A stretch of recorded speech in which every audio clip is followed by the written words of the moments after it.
What's up, everybody? Once again, it's Bread Man Sean, and today I got to talk about the foundation of how everybody should think about marketing today. Whether you're an artist, visual artist, musician, manager, whether you sell soap, t-shirts, doesn't matter.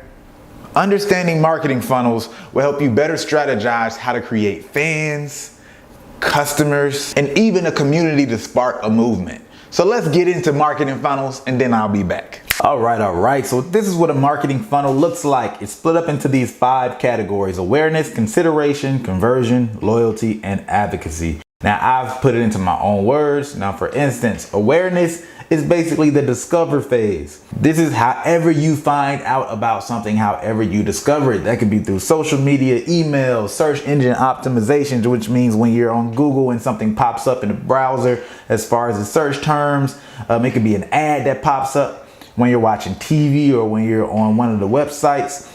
You can be watching an interview on the Breakfast Club and the person is in the interview, and now you figure out, like, I want to know who this person is. Some kind of collaboration, word of mouth, or you can somehow discover this person's content. There's so many ways, but however you discover that person, that's point blank and simple. The consideration phase, which I call the learn more actually, is when people decide a little bit more intentionally to learn more. Now, there could be passive learning more, which means there's always just more and more information popping up about you to this person. Maybe they have a bunch of friends who are fans about you, so they tend to hear more.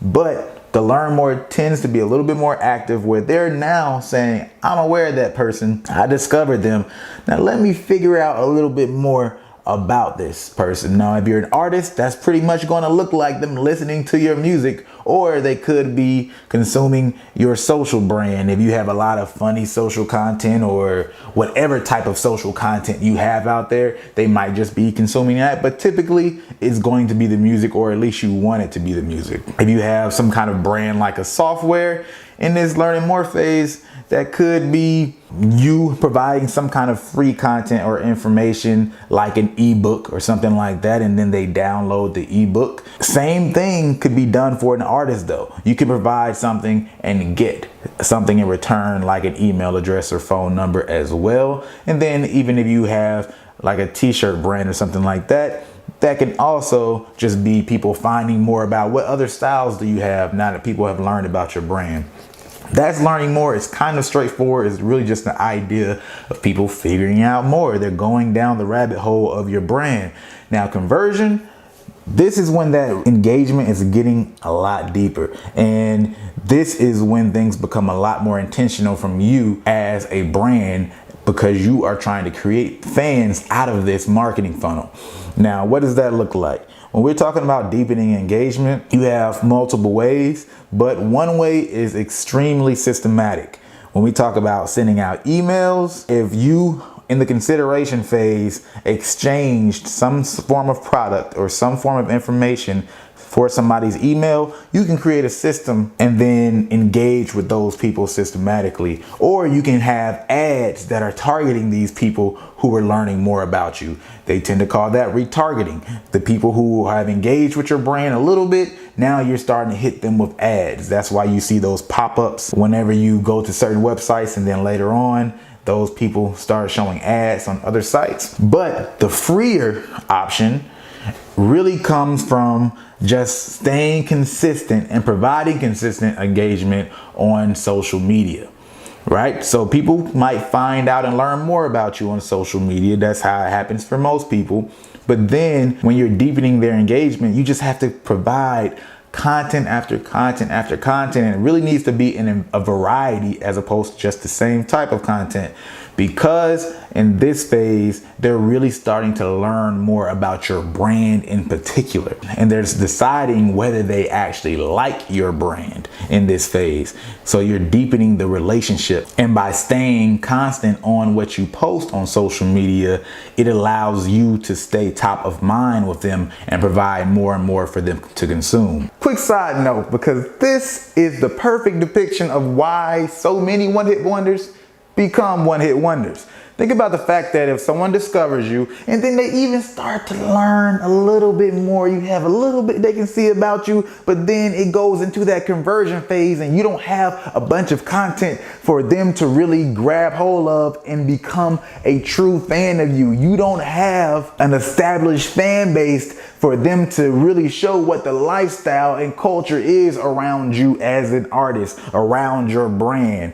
That's something that's really necessary to drive somebody to the next phase of a fan, which is where that loyalty is created. And if you think about it from the standpoint of a software, by the way, now their established culture and brand value and social proof is usually going to be like reviews, product reviews online. People are looking for credibility in this stage outside of just themselves. With a t-shirt company, they'll be looking for other people wearing the brand, or what quality, what's the true value of the brand? Is it in Walmart or is it in some higher class boutique in LA or somewhere? These are all the things people start to look at because they want to get a sense of the lifestyle, the brand. They want to know how to associate you as an artist or this brand as a person, because they want to know if they fit and if you share the same values for the lifestyle that they find value in. And if you complete this part correctly with the right people,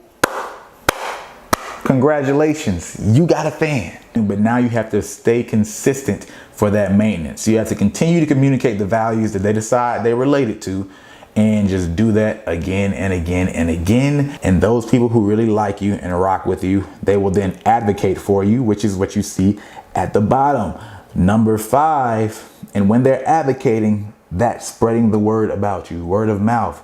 So then the fan that you created goes out, tells somebody else about it, and then they start them back at the marketing funnel, at the top of the marketing funnel, because that person now is aware of you. They can consider you. You have the opportunity to convert them into a loyal fan, and then they can go out and convert another person for you. This is why when someone has a strong core fan base, those fan bases really tend to grow, because they're creating these people who then go out and are ambassadors for their brand. And we'll get deeper into each stage in another video. All right, now that's it for marketing funnels, but I'm also going to do a video on sales funnels because people tend to get the two mixed up. And of course, I'll show you how you can connect the two for yourself, particularly through music.